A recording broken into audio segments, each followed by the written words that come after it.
तो नमस्कार दोस्तों, पब्लिक कैरियर यूट्यूब चैनल की तरफ से मैं विनोद आप सभी का एक बार फिर से स्वागत करता हूं। दोस्तों, आज की ये उपयोगी वीडियो रहेगी हमारी पल्लव वंश से। देखिए, इससे पहले हम कौन-कौन से वंश कवर कर चुके हैं। पुष्यभूति वंश, मौर्य वंश और गुप्त वंश। इन सभी की दोस्तों हम एमसीक्यू रूप में आप सभी को पीडीएफ भी दे चुके हैं और क्वेश्चंस भी करा चुके हैं पूरी डिटेल के साथ में।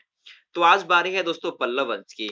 ऐसी ही latest videos plus math, reasoning और हिंदी जैसी दोस्तों उपयोगी वीडियोस आप सभी को दी जा रही हैं। तो हमारे यूट्यूब चैनल को सब्सक्राइब करना ना भूलें।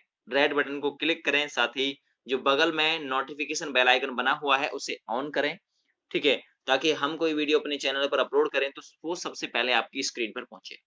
तो पल्लव वंश से उपयोगी टेस्ट और उपयोगी वीडियो आप सभी के लिए होने वाली है। इसमें हम कुल मिलाकर 21 मोस्ट इंपोर्टेंट क्वेश्चन डिस्कस करने वाले हैं।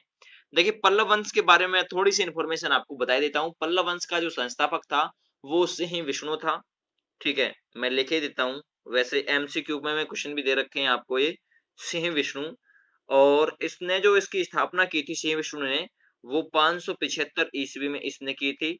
और ये जो सिंह विष्णु था दोस्तों 575 से लेकर 600 ईस्वी तक ये सत्ता में रहा था। अब आपसे पूछेगा भाई, जो पल्लव वंश था इसकी राजधानी कहाँ थी? तो राजधानी दोस्तों कांची थी। और ये कांची कहाँ पर है? तमिलनाडु में कांचीपुरम, ठीक है? कांची को क्या बोलते हैं? तमिलनाडु में कांचीपुरम थी इसकी राजधानी, ठीक है, पल्लव वंश की। और आपसे अगर ये पूछे कि ये जो पल्लव वंश का संस्थापक था सिंह विष्णु, ये किस धर्म का अनुयायी थी था? तो ये दोस्तों वैष्णव धर्म का अनुयायी था। आपको इतनी डिटेल्स पता होना जरूरी है। चलिए अब डिस्कस करते हैं एमसीक्यू क्वेश्चनों को। तो सबसे पहला क्वेश्चन है, पल्लव वंश का संस्थापक कौन था? अभी मैंने आपको थोड़ी देर पहले बताया था, सिंह विष्णु। तो एक क्वेश्चन आपका कंप्लीट हो गया। अगला क्वेश्चन, क्वेश्चन नंबर 2, पल्लव वंश की राजधानी कहां पर थी? तो अभी मैंने आपको बताया था तमिलनाडु में कांचीपुरम, और उसे क्या बोलते हैं शॉर्ट में रूप में? कांची, ठीक है? तो पल्लव वंश की राजधानी कहां थी? कांची थी। अगला क्वेश्चन आ रहा है, क्वेश्चन नंबर आपके लिए 3, सिंह विष्णु किस धर्म का अनुयायी था? जो सिंह विष्णु था दोस्तों, वो अभी मैंने आपको बताया था वैष्णव धर्म का अनुयायी था। तो इसका भी ए ऑप्शन बिल्कुल सही है, ठीक है। अगला question, question number 4, Singh Vishnu के दरबार में कौन से कवि रहते थे? तो आप याद रखिएगा, सिंह विष्णु के दरबार में जो कवि रहते थे वो रहते थे कीर्ताजुनियम। कीर्ताजुनियम की उन्होंने रचना की थी। और भारवी वो कवि थे जो सिंह विष्णु के दरबार में रहते थे। क्या नाम था? भारवी। अगला क्वेश्चन, क्वेश्चन नंबर 5, पल्लव वंश का अंतिम शासक कौन था? Most important question. पल्लव वंश का अंतिम शासक अपराजित वर्मन। डी ऑप्शन सही है। अपराजित वर्मन कब से कब तक इन्हें शासन किया था? अपराजित वर्मन ने 879 से लेकर 897 ईस्वी तक पल्लव वंश के अंतिम राजा, अंतिम शासक अपराजित वर्मन ने शासन किया। यानी कहने का मतलब 897 ईस्वी में पल्लव वंश पूरी तरह से समाप्त हो गया अपराजित वर्मन के जाने के बाद में। अब ये पल्लव वंश के कुछ दोस्तों महत्वपूर्ण शासक हैं जो इतिहास में जिन्होंने सबसे ज्यादा अपनी इंपॉर्टेंस रखी है, अपना स्थान बनाया है पल्लव वंश में। चलिए इनके बारे में आपको बता दूं कि जो महेंद्र वर्मन प्रथम था, ये कब से कब तक सत्ता में रहा। तो एक एक लाइन में आप सभी को शॉर्ट रूप में जल्दी से बता देता हूं। महेंद्र वर्मन प्रथम 600 ईस्वी से लेकर 600 से लेकर 630 ईस्वी तक सत्ता में रहा। तो इसका क्लियर हो गया। दूसरा नरसिंह वर्मन प्रथम आता है। तो नरसिंह वर्मन प्रथम कब से कब तक रहा? 630 ईस्वी से 668 ईस्वी तक ये रहा, ठीक है, नरसिंह वर्मन प्रथम। अब आ गया महेंद्र वर्मन द्वितीय, ठीक है। तो महेंद्र वर्मन द्वितीय कब से कब तक रहा? यहां पर लिख रहा हूं मैं नीचे, महेंद्र वर्मन द्वितीय रहा था 668 से लेकर 670 ईस्वी तक, ठीक है। तो ये रहा था महेंद्र वर्मन द्वितीय। तो हमने महेंद्र वर्मन द्वितीय तक कवर कर लिया है। अब आता है परमेश्वर वर्मन प्रथम। तो ये जो परमेश्वर वर्मन प्रथम था, ये कब से कब तक सत्ता में रहा? 670 से लेकर 680 तक परमेश्वर वर्मन प्रथम सत्ता में रहा। अब आ गया नरसिंह वर्मन द्वितीय। तो नरसिंह वर्मन जो द्वितीय था, ये 704 से लेकर कब तक रहा था? 728 ईस्वी तक सत्ता में रहा। बीच में जो शासक आए उन्होंने इतना ज्यादा अपना इंपॉर्टेंस नहीं रखा, तो इसलिए उनके बारे में जानना कोई इंपॉर्टेंट आपके लिए नहीं रहता है, ठीक है। अगला अब आ गया नंदी वर्मन द्वितीय। तो नंदी वर्मन द्वितीय जो था इफेक्टिव शासन मतलब शासक था, ये कब से कब तक रहा, 731 से लेकर 795 ईस्वी तक दोस्तों इसने शासन किया। और अपराजित वर्मन का मैंने आपको बताया था 879 से लेकर 897 ईस्वी तक इसने शासन किया और यही पल्लव वंश का अंतिम शासक था। चलिए अगला क्वेश्चन हम डिस्कस करेंगे। देखिए दोस्तों, ये जो सन मैंने आप सभी को ऊपर लिखाए हैं, अभी मैं नीचे भी आप सभी को इन्हें प्रोवाइड करूंगा, ठीक है, इन पर एमसीक्यू क्वेश्चन बनाकर। मत विलास प्रहसन की रचना किसने की थी? तो इनमें से एक शासन ने मत विलास प्रहसन की रचना की थी, उसका नाम क्या है? महेंद्र वर्मन प्रथम, ठीक है, प्रथम और जोड़ लीजिएगा इसका साथ में। महेंद्र वर्मन प्रथम ने मत विलास प्रहसन की रचना की थी। अब आ रहा नंबर अगले क्वेश्चन नंबर 7 का। महाबलीपुरम के एकाश्म मंदिर जिन्हें रथ कहा जाता है का निर्माण किसने कराया? तो महाबलीपुरम के एकाश्म मंदिर जिन्हें रथ कहा जाता है का निर्माण पल्लव राजा नरसिंह वर्मन प्रथम के द्वारा कराया गया था। तो नरसिंह वर्मन प्रथम के द्वारा ये कराया गया था, ए ऑप्शन सही है, ठीक है। रथ मंदिरों की संख्या 7 है, तो देखिए इन मंदिरों को क्या कहा जाता था? रथ। और रथ मंदिरों की कुल संख्या कितनी है? 7 है। ये भी पूछा हुआ क्वेश्चन है, तो ये भी आप इसे याद रखिएगा। रथ मंदिरों में सबसे छोटा द्रौपदी रथ है जिसमें किसी प्रकार का अलंकरण नहीं मिलता, तो ये भी पूछ सकता है सबसे छोटा कौन सा है? द्रौपदी रथ, ठीक है, जिसमें किसी भी प्रकार का कोई भी अलंकरण नहीं मिला है। चलिए अगला क्वेश्चन हम डिस्कस करेंगे, क्वेश्चन नंबर 8। वातपी कोड की उपाधि किसने धारण की? Most important question. Vatapikonda की उपाधि किसने धारण की? तो नरसिंह वर्मन प्रथम ने वातपी कोड की उपाधि धारण की, ठीक है। अगला क्वेश्चन, क्वेश्चन नंबर 9।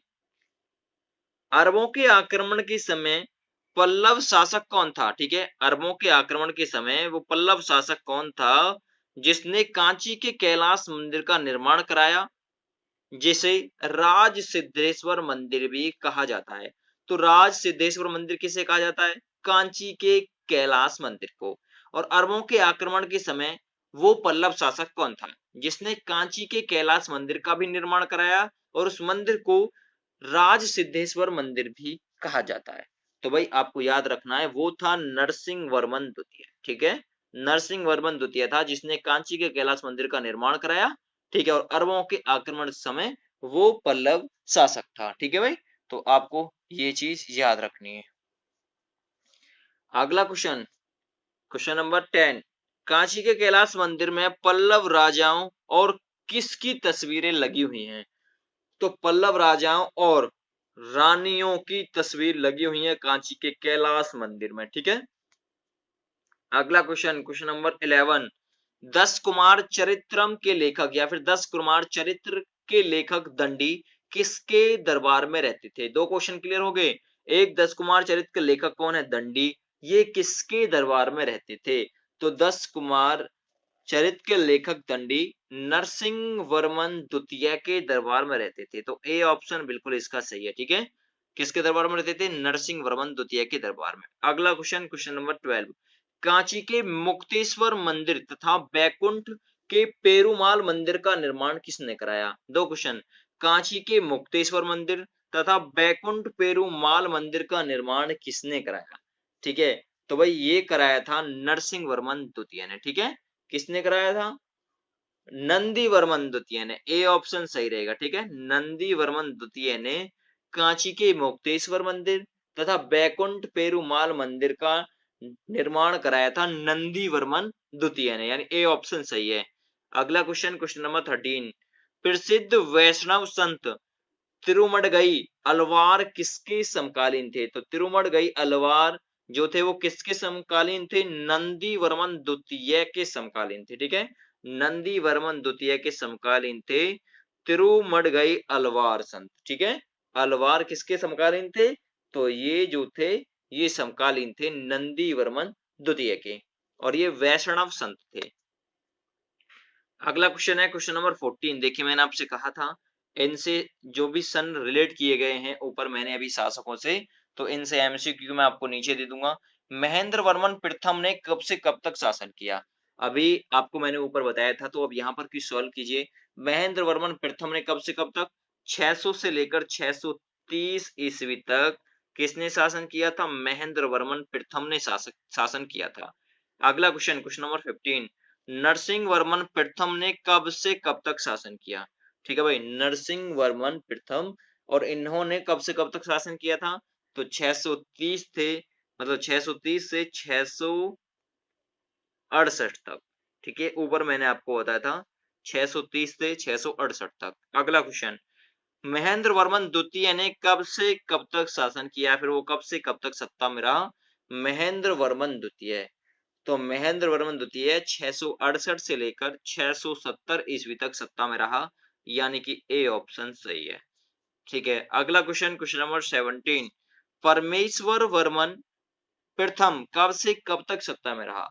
तो परमेश्वर वर्मन प्रथम 670 से लेकर 680 ईस्वी तक सत्ता में रहा, इसके लिए भी ए ऑप्शन सही है। अगला क्वेश्चन आ रहा है क्वेश्चन नंबर 18, नरसिंह वर्मन द्वितीय कब से कब तक सत्ता में रहा? तो नरसिंह वर्मन द्वितीय जो था वो 704 से लेकर 728 ईस्वी तक सत्ता में रहा, यानी कि ए ऑप्शन इसके लिए सही रहेगा। अगला क्वेश्चन नंबर 19, नंदी वर्मन द्वितीय कब से कब तक सत्ता में रहा? तो नंदी वर्मन द्वितीय 731 से लेकर 731 से लेकर 795 ईस्वी तक सत्ता में रहा। तो इनमें कोई सा भी सन सही नहीं है, बस इसको आपको करेक्ट करना है। 731 से लेकर 795 ईस्वी तक वो सत्ता में रहा था। कौन? नंदी वर्मन द्वितीय। ठीक है, नंदी वर्मन द्वितीय। तो एक को आपको करेक्ट कर लेना है, यहाँ पर 879 नहीं मानकर आपको 795 मान लेना है। अगला, अपराजित वर्मन कब से कब तक सत्ता में रहा? तो जो अपराजित वर्मन था वो पल्लव वंश का अंतिम शासक भी था, और ये कब से कब तक सत्ता में रहा? 879 से लेकर 897 ईस्वी तक, यानी कि बी ऑप्शन इसके लिए सही है। और लास्ट क्वेश्चन आज की पल्लव वंश से उपयोगी वीडियो से रहेगा, सिंह विष्णु कब से कब तक सत्ता में रहा? तो जो सिंह विष्णु था वो 575 ईस्वी से लेकर 600 ईस्वी तक सत्ता में रहा था। ये इंपॉर्टेंट वीडियो थी आप सभी के लिए, इससे अलग कोई भी क्वेश्चन शेष नहीं रह जाता है। वीडियो आपको कैसी लगी जरूर बताएं। फिलहाल के लिए थैंक यू एंड बाय।